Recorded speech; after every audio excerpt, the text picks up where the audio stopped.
Assalamualaikum warahmatullahi wabarakatuh. Alhamdulillah wassalatu wassalamu ala Rasulillah la haula wala quwata illa billah amma ba'du.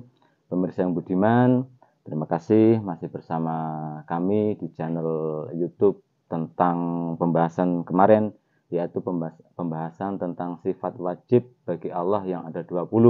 Mudah-mudahan kita semua sudah bisa menghafal apa siiran-siiran seperti yang kemarin. Nah, untuk video kali ini saya akan menerangkan satu persatu sifat wajib bagi Allah. Yang pertama, wujud. Wujud artinya ada. Adanya Allah itu membuktikan bahwa dunia itu ada, karena kita itu ada, itu adalah wujudnya Allah. Karena adanya bumi dan adanya seisinya itu adalah salah satu tanda bahwa Allah itu ada. Juga diterangkan dalam Al-Quran yang artinya dialah yang menciptakan langit dan bumi dalam 6 masa, kemudian dia bersemayam di atas ars. Dia mengetahui yang masuk ke dalam bumi dan yang keluar daripadanya, dan yang turun dari langit dan yang naik kepadanya, dan dia bersama kamu di mana saja kamu berada. Dan Allah Maha melihat apa yang kamu kerjakan. Itulah sifat wujudnya Allah. Yang kedua, sifat wajib bagi Allah adalah qidam. Qidam artinya terdahulu. Yang dimaksud terdahulu adalah Allah itu paling awal, karena Allah sudah ada terlebih dahulu, jauh sebelum apapun ada. Itu adanya Allah terdahulu. Seperti dalam firman Allah yang artinya dialah awal dan yang akhir, yang zahir dan yang batin, dan dia maha mengetahui segala sesuatu. Ya, sifat wajib bagi Allah yang kedua adalah qidam, artinya terdahulu, tidak ada yang mendahului selain Allah. Yang nomor 3 adalah baqo. Baqo artinya adalah kekal atau abadi. Artinya abadi, Allah itu tidak akan pernah binasa atau tidak pernah akan sirna atau mati. Itulah perbedaannya Allah dengan makhluknya. Diterangkan dalam Al-Quran yang artinya janganlah kamu sembah di samping Allah Tuhan apapun yang lain, tidak ada Tuhan selain Allah yang patut disembah melainkan Dia. Tiap-tiap sesuatu pasti binasa kecuali Allah. Baginya lah segala penentuan dan hanya kepadanya lah kamu dikembalikan. Itulah arti dari pengetahuan sifat pokok. Yang nomor 4 adalah mukhalafatul lil hawadisi. Mukhalafatul lil hawadisi artinya adalah Allah itu berbeda dengan ciptaannya. Ciptaannya seperti apa? Seperti kita manusia, bumi, langit, dan sebagainya. Itu semuanya ciptaannya Allah. Allah itu berbeda dengan ciptaannya. Ya, seperti yang difirmankan Allah dalam Al-Quran yang artinya Dia pencipta langit dan bumi, Dia menjadikan bagi kamu dari jenis kamu sendiri berpasang-pasangan dan dari jenis binatang ternak yang berpasang-pasangan pula. Jadikanlah kamu berkembang biak dengan jalan itu, tidak ada sesuatu apapun yang serupa dengan Dia, dan Dialah yang maha mendengar dan maha melihat. Kalau kita ciptakan pasti berpasang-pasangan, malam berpasangan dengan siang. Manusia laki-laki berpasangan dengan perempuan, hewan pun berpasangan. Tapi Allah itu tidak sama dengan kita. Itulah penjelasan yang dinamakan mukhalafatul lil hawadisi. Yang nomor 5 adalah qiyamuhu binafsihi.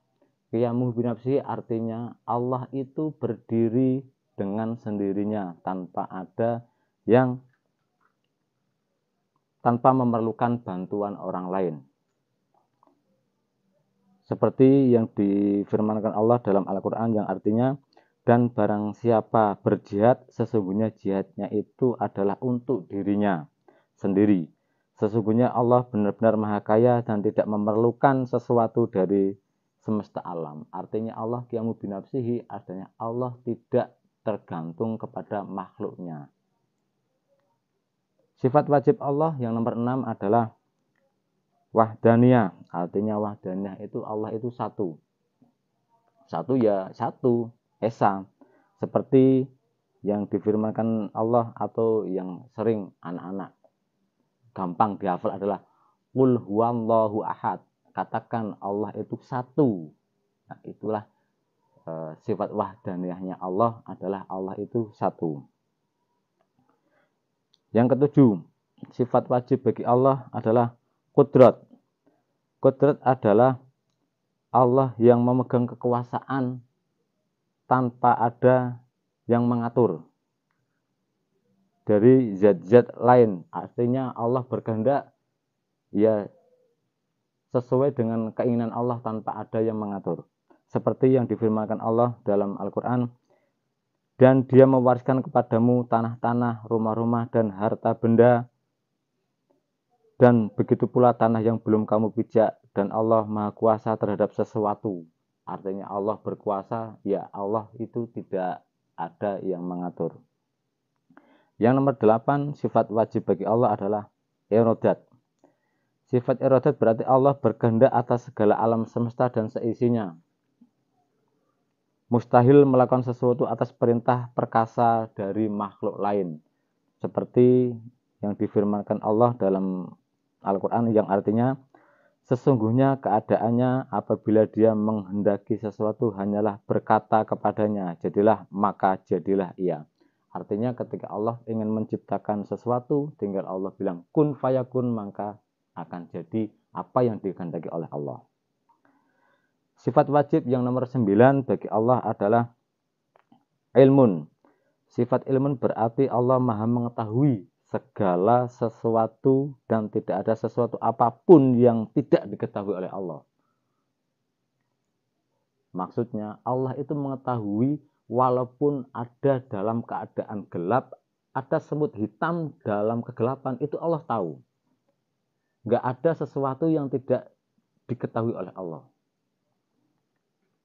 Yang nomor 10 adalah sifat wajib bagi Allah adalah hayat. Sifat hayat artinya hidup kekal abadi dan memberikan kehidupan. Allah hidup bukan karena dihidupkan, melainkan hidup dengan kehendaknya sendiri karena Allah Maha Sempurna. Artinya Allah hidup itu tidak ada yang menghidupkan. Beda dengan kita. Kita hidup ada yang menciptakan, yaitu Allah. Ya. Salah satu sifat hayatnya Allah, sifat hidupnya Allah itu seperti halnya firman Allah yang artinya tidak ada Tuhan selain Allah, melainkan Dia yang hidup kekal lagi terus menerus mengurus makhluknya, tidak mengantuk dan tidak tidur. Kepunyaannya apa yang ada di langit dan apa yang ada di bumi. Tidak ada yang dapat memberi syafaat di sisi Allah tanpa seizinnya. Mengetahui apa-apa yang di hadapan mereka dan di belakang mereka, dan mereka tidak mengetahui apa-apa dari ilmu Allah, melainkan apa yang dikehendaki oleh Allah. Kedudukan Allah meliputi langit dan bumi, dan Allah tidak merasa berat memelihara keduanya, dan Allah Maha Tinggi lagi Maha Besar. Demikianlah salah satu sifat wajib bagi Allah dari 1 sampai 10. Mudah-mudahan kita bisa memahami dan kita bisa menghayati.